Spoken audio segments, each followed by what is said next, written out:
Michael Wittmann was born on April 22, 1914, in Vogelthal, Bavaria, Germany. He grew up in a rural family during the aftermath of World War I. His early life revolved around farming and assisting his parents with daily labor. He was known as a healthy and diligent child, shaped by the simplicity and discipline of countryside life. These early experiences helped forge his sense of duty and resilience later in military service. At the age of 20, Wittmann joined the German army for his mandatory service in 1934. Like many young men of his time, he was influenced by the growing nationalistic ideology sweeping Germany. His service in the infantry gave him exposure to military structure and strategy.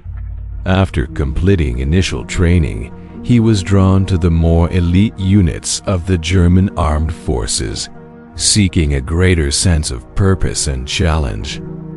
In 1937, Wittmann transferred to the Waffen-SS, specifically joining the elite unit Leibstandard SS Adolf Hitler, LSSAH.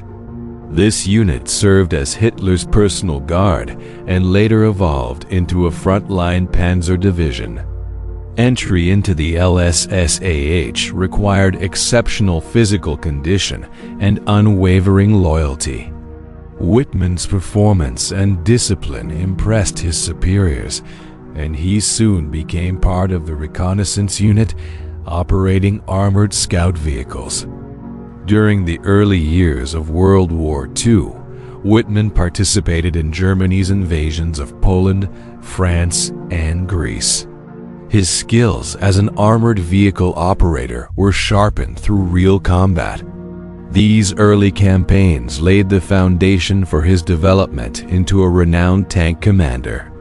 By the time Operation Barbarossa began in 1941, Wittmann was already considered a skilled and dependable crewman in Germany's armored forces. In the summer of 1943, Michael Wittmann entered the Battle of Kursk, one of the largest tank battles in history. Armed with the powerful Tiger I tank, he faced off against the Soviet T-34s on the Eastern Front. On the very first day of combat, July 5th, he and his crew destroyed 8 Soviet tanks and 7 anti-tank guns. This brutal encounter marked the beginning of his legendary reputation as a Panzer Ace. Wittmann's success in Kursk came from a combination of firepower, patience, and superior tactics. The Tiger I's thick armor and deadly 88mm gun gave him an edge, but it was his calmness under pressure and team coordination that made the difference. He was able to outmaneuver larger enemy formations despite being outnumbered. His Tiger crew became known for operating like a single precise killing machine on the battlefield. By the end of the Kursk campaign, Wittmann's crew was credited with destroying over 30 enemy tanks and 28 anti-tank positions. These figures were verified through after-battle reports and were considered exceptional even among elite panzer units.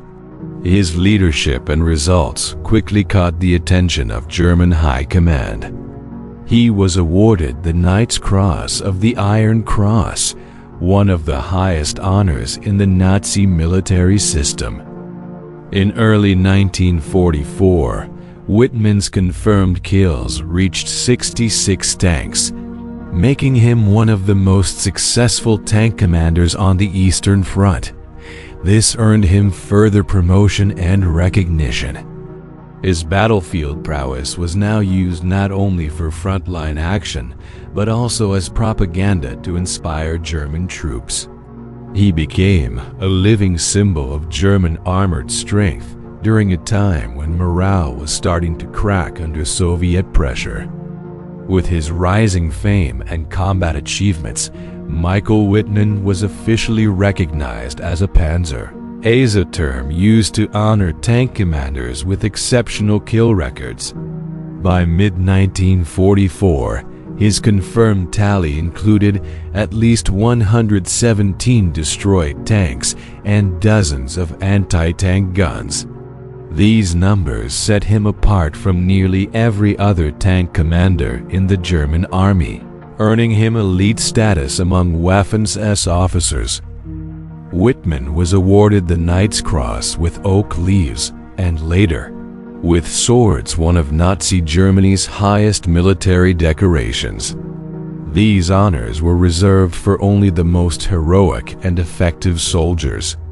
Wittmann's image appeared in newspapers and propaganda posters, portraying him as the ultimate tank warrior who could stop entire enemy formations single-handedly, which helped boost morale on the crumbling Eastern Front.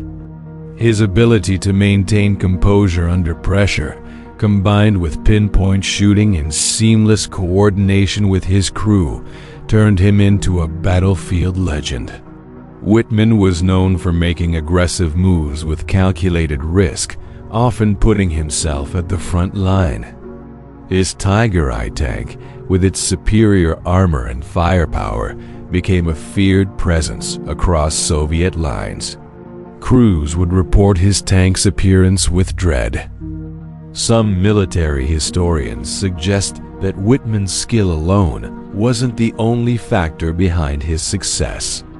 The advanced design of the WWII tank gave him advantages in firepower, armor, and optics. However, even with these advantages, not every crew could perform as Wittmann's did. His crew's discipline, communication, and unity turned technology into an unmatched force on the battlefield. On June 13, 1944, near the French town of Villers-Bocage, Wittmann faced one of his most famous battles. Just days after the Allied D-Day landings, British armored forces pushed inland. Wittmann's unit, though badly outnumbered, was ordered to defend a key road junction. With only a few Tiger tanks available, Wittmann made a bold decision that would define his legacy as a battlefield legend.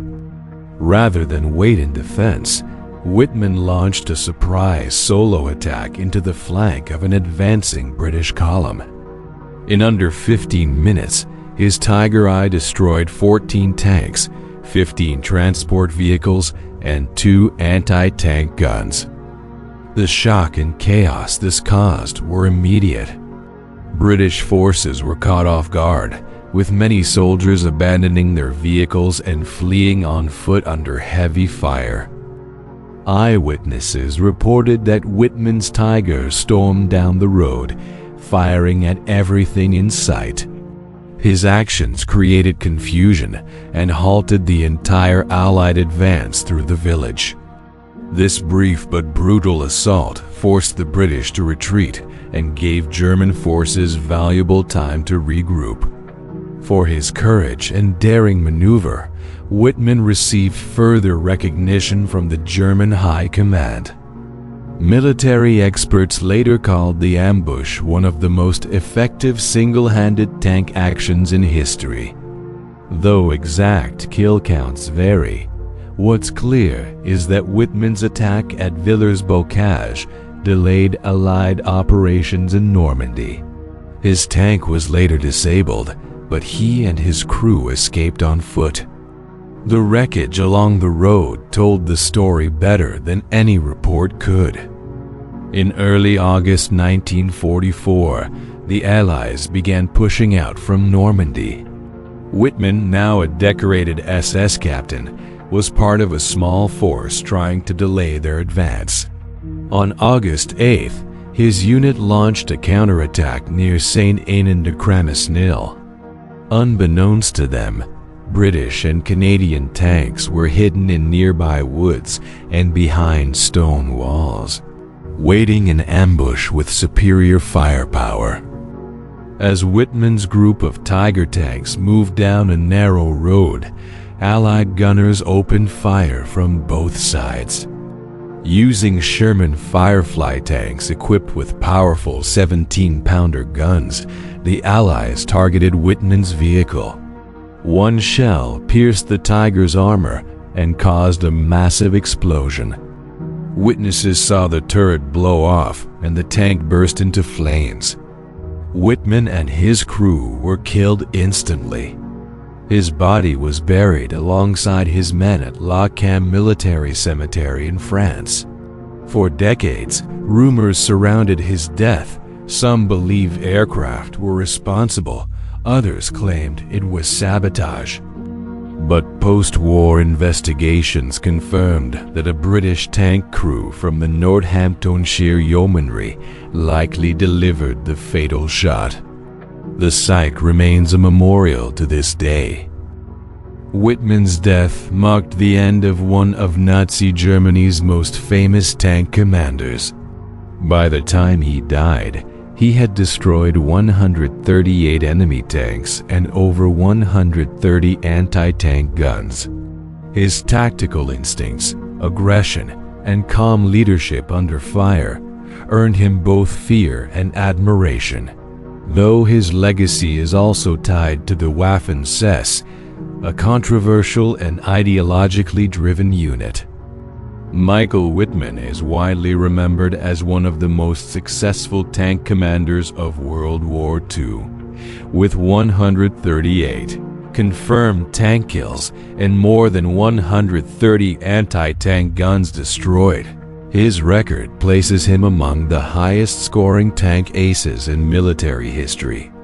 His actions at battles like Kursk and Villers-Bocage have become legendary in military literature, studied by historians and tacticians alike. Wittmann's calmness under pressure, instinct for battlefield movement, and ability to command his crew with precision made him a deadly force. His Tiger I tank became a symbol of German armored power. Even when outnumbered, his aggressive tactics often turned the tide of small battles. He inspired many German tankers and was seen as a national hero during the war. However, Wittmann's legacy remains controversial. He served in the Waffen-SS, an elite but ideologically driven unit involved in numerous war crimes. While there is no direct evidence linking Wittmann to atrocities, his association with the SS raises moral questions. Some historians argue his fame was amplified by Nazi propaganda to boost soldier morale during Germany's declining war effort. Today, Wittmann's military achievements are still analyzed in tank warfare studies. His tactical skill is undeniable, but modern scholars also emphasize the importance of context. Technological advantages, training, and ideology all played roles. Whether seen as a brilliant soldier or a product of a brutal system, Wittmann's name remains etched in the history of armored warfare.